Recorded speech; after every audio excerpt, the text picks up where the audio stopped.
Hi future officers, today current affairs.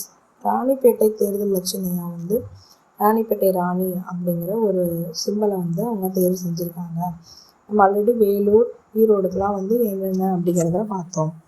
இந்திய பொருளாதார வளர்ச்சி 6% குறையும் அப்படின்னு சொல்லி மூடிஸ் அப்படிங்கிற ஒரு ஆய்வு நிறுவனம் தகவல் தெரிவிச்சிருக்காங்க. இதுக்கு முன்னாடி எப்படி இருக்கும் அப்படின்னா நம்ம பொருளாதாரம் 6.8% வளர்ச்சி அடையும் அப்படின்னு தான் சொல்லியிருந்தாங்க. இப்போ எதனால் குறையுது அப்படின்னா மேற்காசிய போகிறனால.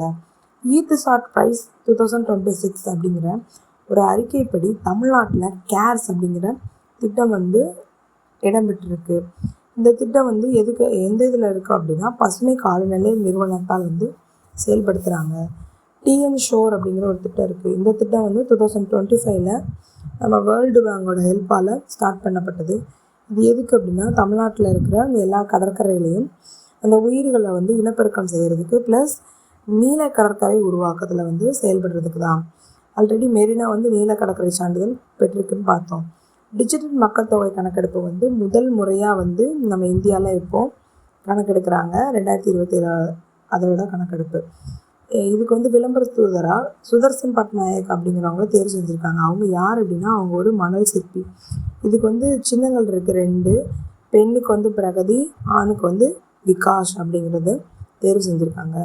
மிஷான் மித்ரா இது என்ன திட்டம் அப்படின்னா ககன்யான் அப்படிங்கிற இஸ்ரோவோட திட்டம். இந்த ககன்யான் திட்டம் அப்படின்னா என்ன அப்படின்னா விண்வெளிக்கு மனிதர்களை அனுப்பும் திட்டம்.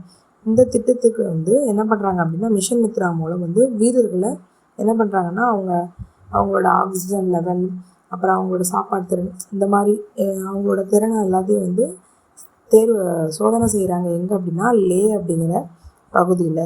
இதே மாதிரி ரெகுலராக கரண்ட் அஃபேர்ஸ்க்கு நம்ம எக்ஸாம் சேனலை ஃபாலோ பண்ணுங்கள். தேங்க்யூ.